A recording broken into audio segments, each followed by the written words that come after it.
नमस्कार दोस्तों, स्वागत है आप सभी लोगों का स्टडी ग्लोब्स पर।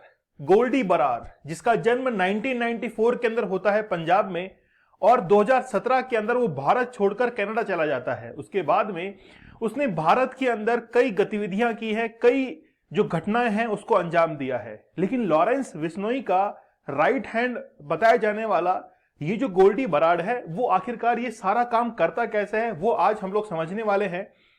साथ में यह भी देखेंगे कि जिस समय सिद्धू मूसेवाला की हत्या हुई थी उससे इसका क्या कनेक्शन था और किस तरीके से उस घटना को अंजाम दिया गया था, कैसे लिंक जो है वो बैठा था। आप लोगों ने लॉरेंस बिश्नोई का वो इंटरव्यू सुना होगा जो कि लाइव एक चैनल पर दिया गया था। उस इंटरव्यू को लेकर भी कई बार ये बातें आई हैं कि हरियाणा और राजस्थान की सरकार को यह भी पता नहीं है कि आखिरकार वो इंटरव्यू लाइव कहां से किया गया था। इसके लिए भी कई बार पुलिस ने सर्च ऑपरेशन कर लिए हैं।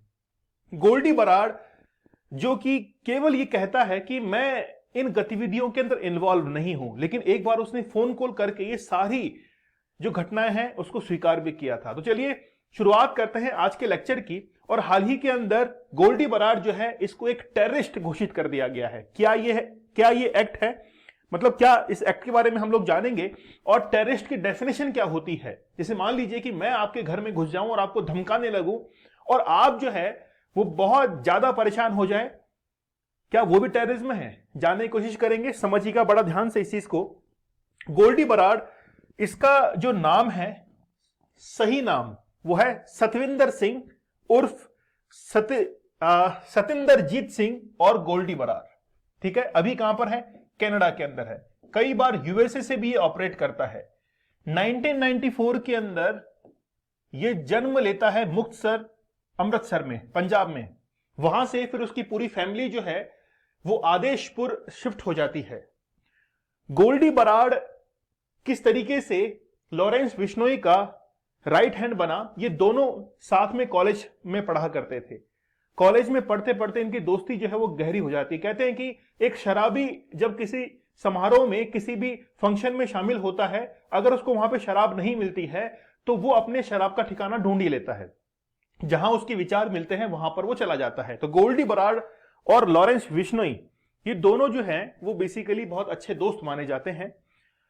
गैंगस्टर गोल्डी बरार को हाल ही के अंदर, जो कि मास्टरमाइंड था सिद्धू मूसेवाला की हत्या के अंदर, उसको एक टेररिस्ट डिक्लेयर कर दिया है और जो यूएपीए है वो उसके ऊपर लगा दिया गया है। और ये डिक्लेरेशन जो है वो 1 जनवरी को किया गया है। इसको पहले आतंकवादी घोषित क्यों नहीं किया गया था, उसका रीजन ये था कि हमारे लॉ के अंदर कहीं ना कहीं लूप होल था। उस लूप होल को खत्म किया गया। लूप होल पहले तो ये था कि एक ऑर्गेनाइजेशन को हम लोग पूरी तरीके से बैन कर पाते थे, लेकिन किसी भी पर्सनल किसी व्यक्ति को नहीं कर पाते थे। लेकिन हाल ही के अंदर अमेंडमेंट किया गया 2019 में और सबसे पहला शख्स यही बना है गोल्डी बरार, जिसको आतंकवादी घोषित किया गया है। तो 1 जनवरी को इसको आतंकवादी घोषित किया गया है। ये जो अमेंडमेंट्स है ये 2009 के अंदर लाए गए थे, जिसमें ये कहा गया था provision by which the centre can declare individuals, मतलब किसी एक व्यक्ति को भी आतंकवादी घोषित किया जा सकता है। नॉट ओनली ऑर्गेनाइजेशन, मतलब केवल ऑर्गेनाइजेशन नहीं, किसी एक व्यक्ति को भी हम लोग टेररिस्ट जो है वो करार दे सकते हैं।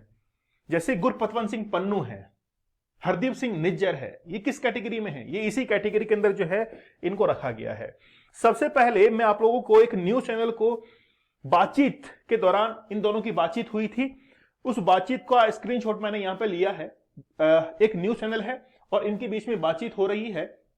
ये कह रहे हैं, यानी कि ये इनसे पूछ रहे हैं और गोल्डी बरार जवाब दे रहा है कि यहां पे क्वेश्चन पूछा गया है कि कनाडा पुलिस ने आप पर इनाम रखा है और 25 मोस्ट वांटेड माफियाओं की लिस्ट में रखा है, ऐसा क्यों है? यहां से जवाब देखिए। इसका कारण तो मुझे भी नहीं पता है। मैं 2017-18 से कनाडा में रह रहा हूं जरूर, मगर वहां मैंने कोई क्राइम नहीं किया है, मैंने कोई गलत काम नहीं किया है। मैं कनाडा में एक आम व्यक्ति की तरह जीवन व्यतीत कर रहा हूं, इसीलिए तो वहां पे गया है। ये यहां पर घटनाओं को अंजाम देके वहां पर आम आदमी की जिंदगी ये लोग जीते हैं। क्वेश्चन एक और है, ठीक है, अरे जवाब देखिए। मैं मेहनत करके अपना जीवन यापन कर रहा हूं। अरे तू मेहनत करेगा? जब सिद्धू मूसेवाला को मार दिया है, ऐसी कई घटनाओं को अंजाम दिया और मेहनत किस चीज के अंदर? क्राइम के अंदर ये लोग मेहनत कर रहे हैं। कभी कोई क्राइम नहीं किया है। ये देखिए किस तरीके से कभी कोई क्राइम नहीं किया। और आगे देखिए किस तरीके से ये अपना कबूलनामा जो है वो बोलता है, पुलिस पता नहीं ऐसा क्यों कर रही है ना, इसको पता नहीं। कितना शरीफ बन रहा है ये, किसी चीज में मैं नहीं हूं हम हैं। देखिए किसी चीज में मैं नहीं हूं हम हैं, मतलब पूरी टीम का नाम ले रहा है। बहुत बड़ा भाईचारा है, बहुत भाइयों की कुर्बानी के बाद इतना बड़ा भाईचारा बना है लॉरेंस बिश्नोई ग्रुप, है ना, उसके बारे में बोल रहा है। अकेला कुछ नहीं हूं, हम सबने मिलकर किया है, पहले करा, मेहनत से जीवन यापन कर रहे हैं। और अब देखिए किस तरीके से ये अंजाम दे रहा है। क्या आप लोग मुझे कमेंट सेक्शन में बता सकते हैं कि किसका एडिक्शन, किस चीज का एडिक्शन इसको लगा होगा? क्राइम का एडिक्शन उसको लग गया। लेकिन बहुत सारे ऐसे लोग हैं जिनको पॉर्न का एडिक्शन लग जाता है और वो बहुत सारी घटनाओं को अंजाम दे देते हैं। मैं अभी भी आप लोगों को कह रहा हूं कि आप जिस एडिक्शन से, अगर आप में से बहुत सारे लोग जो कि इस एडिक्शन से जूझ रहे हैं, तो आप उनके तहत ये बात जरूर पहुंचाइए कि हम लोग इस एडिक्शन को किस तरीके से रोक सकते हैं। 75 टेक्निक जो है मैं आप लोगों के सामने लेकर आऊंगा 5 जनवरी से, मतलब परसों से ही अब ये जो है वो 75 डेज का चैलेंज शुरू होने वाला है। जरूर इसको एक्सेप्ट कीजिए। वाकई में अगर आप 2024 में कुछ बदलाव चाहते हैं तो इस चैलेंज को एक्सेप्ट कीजिए। मान के चलिए कि जिंदगी में आपका 1% तो कुछ बदलाव होगा, कुछ तो आप लोग जीवन को बदल पाएंगे, मेरा कुछ योगदान तो रहेगा उसके अंदर। जरूर जुड़िए। 5 जनवरी से आप लोगों को कोड यूज करना है चैलेंज, जिससे आप लोगों को डिस्काउंटेड प्राइस के अंदर ये अवेलेबल हो जाएगा। ठीक है, चलिए। Who is terrorist? टेररिस्ट कौन होता है? मैं आपके घर में घुसा और मैंने आपको धमकाया, क्या मैं टेररिस्ट हूं? देखिएगा, टेरर और टेररिस्ट जो है इसको डिफाइन ही नहीं किया गया है इंडियन लॉ के अंदर, लेकिन यूएपीए डिफाइन करता है टेररिस्ट एक्ट को। और टेररिस्ट एक्ट कैसा होता है? अगर मान लीजिए आपने थ्रेटन किया है, ठीक है, थ्रेटन किया है इंटीग्रिटी को, यूनिटी को, सिक्योरिटी को, इकोनॉमिक सिक्योरिटी को और सॉवरेनिटी ऑफ इंडिया, ऐसे तमाम कार्य जो है वो बेसिकली टेररिस्ट एक्ट के अंतर्गत आते हैं। लेकिन मैं आपके घर में घुसा हूं, मैंने आपको डराया है, धमकाया है, वो भी एक तरीके का टेरर ही है, बस वो थोड़ा टाइप अलग हो जाता है ना। सेम चीजें हैं सब कुछ। Terror in the people, any section of the people in India और इन एनी फॉरेन कंट्री। ठीक है, एंटी टेरर प्रोविजन वर इंट्रोड्यूस इन 2004 के अंदर ऐसा एक्ट जो है वो लाया गया था और हाल ही के अंदर इसको अमेंड भी किया गया है। 2019 में हम लोगों ने इसको अमेंड कर दिया है और अमेंड करके सेंट्रल पावर को ये एम्पावरमेंट मिल गई है कि वो किसी इंडिविजुअल को एज ए टेररिस्ट जो है वो अनाउंस कर सकता है। ठीक है, और ये जो लॉ है उसके पार्ट 4 पार्ट 6 के अंदर legislation for the organization that can be designated as the terrorist organization. तो टेररिस्ट ऑर्गेनाइजेशन को तो हम लोग पहले ही काउंट करके चल रहे थे, लेकिन अब किसी इंडिविजुअल को भी हम लोग क्या कर सकते हैं? टेररिस्ट अनाउंस कर सकते हैं। How are individual declare terrorist? मतलब उसको टेररिस्ट जो है वो डिक्लेयर कैसे किया जाता है? सबसे पहले सेंट्रल गवर्नमेंट में has designated an individual as a terrorist through a notification. मतलब जैसे गोल्डी बरार को अभी टेररिस्ट अनाउंस किया गया है, तो सरकार की तरफ से जो गजट होता है यानी कि नोटिफिकेशन होता है, उस नोटिफिकेशन के तमाम बातें लिखी रहती है कि इस आदमी ने क्या किया है। The official gazette and his name to the 4th schedule. मतलब मैंने अभी एक गजट देखा था, उस पर लिखा हुआ था भारत सरकार और पूरा का पूरा नीचे डिटेल लिखी हुई थी, बहुत लंबा था, मैंने उसको पढ़ा था अभी। तो पूरा का पूरा एक ऑफिशियल गजट जो है उसके अंदर ये तमाम चीजें डिक्लेयर होती हैं, नोटिफिकेशन के थ्रू उसको अनाउंस कर दिया जाता है। ठीक है, अच्छा अब मान लीजिए कि उसको टेररिस्ट डिक्लेयर कर दिया है, उसके बाद में क्या होगा? अगर टेररिस्ट डिक्लेयर कर दिया है तो सैंक्शंस उसके ऊपर लग जाएंगे, ट्रैवल बैन्स उसके ऊपर लगेंगे, फ्रीजिंग ऑफ एसेट्स, उसके जितने भी एसेट्स हैं उसको क्या कर दिया जाएगा? फ्रीज कर दिया जाएगा। ठीक है, and embargo against procuring arms, जिसके उसके पास जितने भी आर्म है सबको जो है वो जब्त कर लिया जाएगा। Also give the centre to power remove a name. अच्छा मान लीजिए कि वहां से उसका नाम जो है उसको रिमूव करना है। Also give the centre the power to remove a name from the schedule when a individual make an application.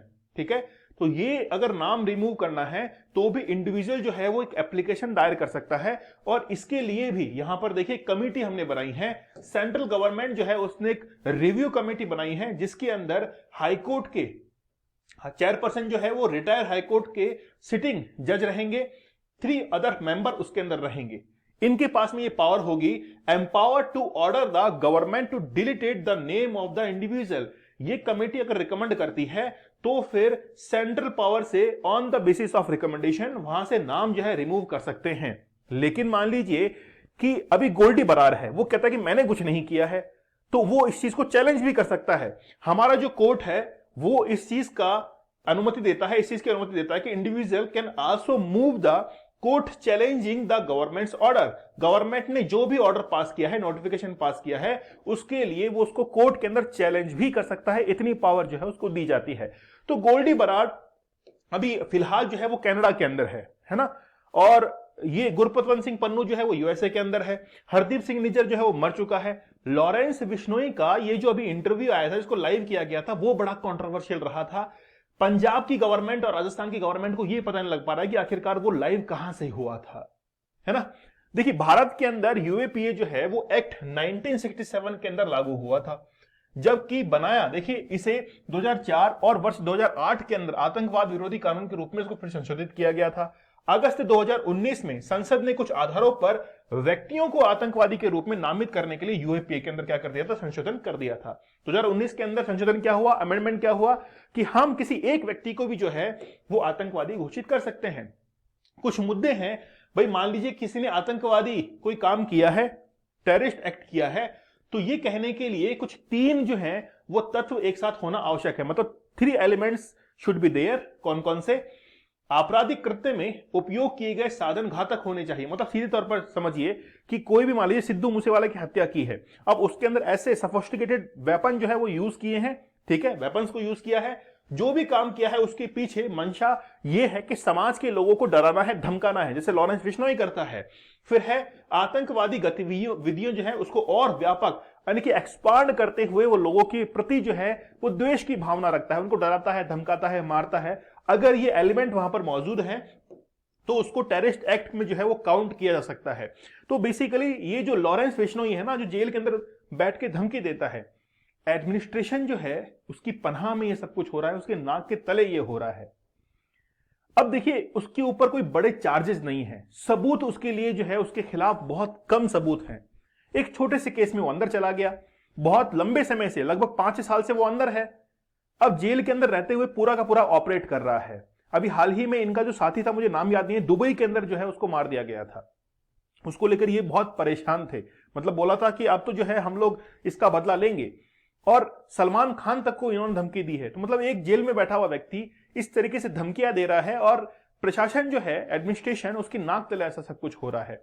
Easily वो वीडियोस जो है स्प्रेड कर रहे हैं, बातचीत कर रहे हैं, ऑपरेट कर रहे हैं इतनी दूर बैठे बैठे। तो मतलब ये सिस्टम जो है, इसके साथ में सब कुछ जो है वो मिला हुआ है।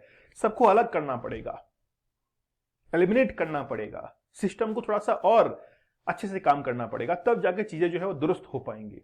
ठीक है, चलिए, अगर आप लोग मेरा चैलेंज एक्सेप्ट करते हैं तो जरूर हमारे इस चैलेंज के साथ में जुड़िए। 75 डेज का हार्ड चैलेंज है।